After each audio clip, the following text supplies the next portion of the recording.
आळंदीमध्ये शरद पवारांच्या राष्ट्रवादीचे प्रवक्ते विकास लवांडेंवर शाईफेक, संग्राम भंडारे आणि त्यांच्या सहकाऱ्यांकडून शाईफेक। लवांडेंनी वारकरी संप्रदायातील घुसखोरांची यादी केली होती जाहीर, त्यामध्ये भंडारेंचंही नाव। शाईफेक प्रकरणी कीर्तनकार संग्राम भंडारेंवर गुन्हा दाखल, तर भंडारे अक्षय कांचन यांच्यासह 10 ते 12 जणांवर गुन्हा। पुण्यातल्या लोणी काळभोर पोलीस ठाण्यामध्ये भंडारेंवर गुन्हा दाखल। मला पिस्तूल दाखवून धमकावलं, जीवे मारण्याचा प्रयत्न झाला, विकास लवांडे यांचा गंभीर आरोप। तर शाईफेक करणाऱ्या गुंडांचा कायदेशीर बंदोबस्त करण्याची सुद्धा मागणी। शाईफेक प्रकरणानंतर विकास लवांडेंवर दुग्धाभिषेक, लोणी काळभोर पोलीस ठाण्याबाहेरच लवांडेंवर दुग्धाभिषेक। विकास लवांडेंनी आमच्या गुरुवर्यांवर चिखलफेक केल्यानं शाईफेक केली, वारकरी संप्रदायाची दिलगिरी व्यक्त करतो, मला 15 दिवसांचा वेळ लागला, शाईफेकीनंतर सुद्धा संग्राम जगताप भूमिकेवर ठाम। हबहब संग्राम बापू भंडारेंच्या विकास लवांडेंवरील शाईफेकीचं समर्थन, मंत्री नितेश राणेंकडून फेसबुक पोस्ट करत समर्थन, बापू अभिमान आहे, जय श्रीराम पोस्ट करत राणेंकडून भंडारेंचं अभिनंदन। संग्राम भंडारेंच्या कृतीचं आमदार संग्राम जगताप यांच्याकडून सुद्धा समर्थन, संग्राम भंडारेंकडून शाईफेक करण्यात आल्यानंतर विकास लवांडेंवर या ठिकाणी शाईफेकीनंतर आमदार संग्राम जगताप यांनी भंडारेंचं अभिनंदन केलं। संग्राम भंडारे जेवढे बोगस हबहप आहे तेवढेच विकास लवांडे, सूरज चव्हाणांची टीका, अशा लोकांमुळे वारकरी संप्रदाय बदनाम होतोय, सर्वसामान्य जनतेचा विश्वास असलेल्या वारकरी संप्रदायाला राजकीय अड्डे बनवू नका, सूरज चव्हाणांची प्रतिक्रिया।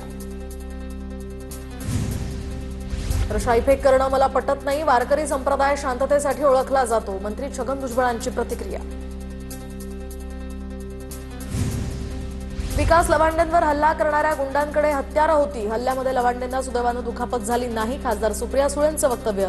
तर राज्याच्या गृहमंत्र्यांनी या घटनेची गांभीर्यानं नोंद घ्यावी आणि योग्य ती कार्यवाही करावी, असे आदेश देण्यात यावेत, सुप्रिया सुळेंची मागणी।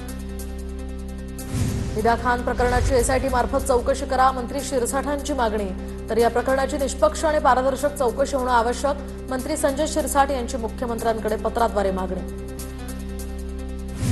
निदाच्या घरातनं बुरखा मिळाला, हा गुन्हा आहे का? राजकीय द्वेषात्मक आरोप, त्यांना पुरावे द्यावे लागतील, निदा खानला अटक केल्यानंतर असदुद्दीन ओवैसी यांची प्रतिक्रिया। तर निदा खानला न्याय मिळेल, ओवैसींचं वक्तव्य।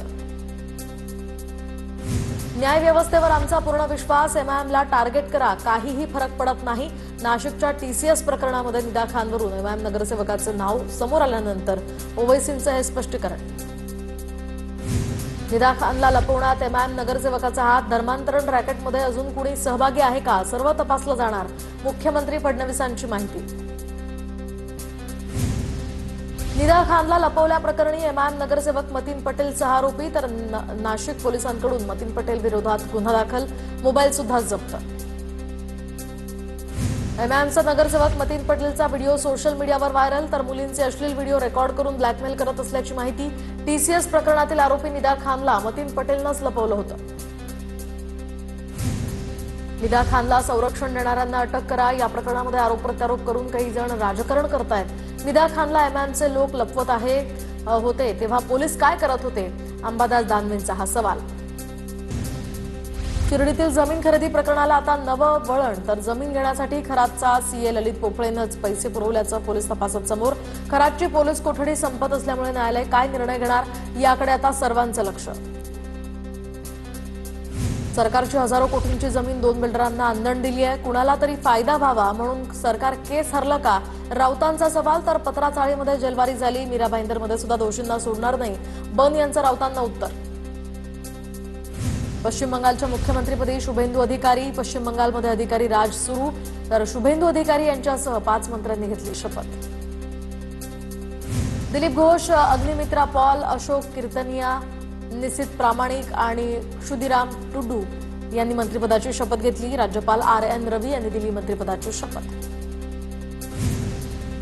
पश्चिम बंगालमधील भाजपचे ज्येष्ठ कार्यकर्ते मखनलाल सरकार यांचा पंतप्रधान नरेंद्र मोदींकडून सत्कार, तर मोदींनी मखनलाल सरकार यांचा आशीर्वाद घेतला। स्वातंत्र्योत्तर भारतातील राष्ट्रवादी चळवळीतील सरकारमधले ते ज्येष्ठ नेते। तामिळनाडूमध्ये सरकार स्थापनेत अडचणी कायम, तर बहुमतासाठी थलपती विजय यांना 2 आमदारांची गरज, VCK पक्षाकडून पाठिंबा जाहीर, पण अद्याप पत्र दिलं नाही, सूत्रांची माहिती। तामिळनाडू सरकार स्थापनेसंदर्भातली मोठी बातमी. टीव्हीके पक्षाचं सरकार बनणार की नाही या संदर्भात 4 वाजता फैसला. बीसीके पक्ष 4 वाजता पाठिंब्याबाबत भूमिका जाहीर करणार. केरळच्या मुख्यमंत्रीपदाच्या नावावर आज शिक्कामोर्तब होण्याची शक्यता. मुख्यमंत्रीपदाच्या दावेदारांना हायकमांडनं दिल्लीत बोलावलं, तर रमेश चेन्निथला, बी.डी. सतीशन आणि के.सी. वेणुगोपाल यांना हायकमांडनं दिल्लीत बोलावलं. हरियाणा, मध्य प्रदेश आणि महाराष्ट्रानंतर आता बंगाल आणि आसाममध्ये सुद्धा मतचोरी. तर मतचोरीच्या मुद्द्यावरून राहुल गांधींची ही टीका. त्यांना वाटतं की कोणीच त्यांना अडवू शकत नाही, मात्र त्यांची वेळ आता आली आहे. राहुल गांधींचा हल्लाबोल.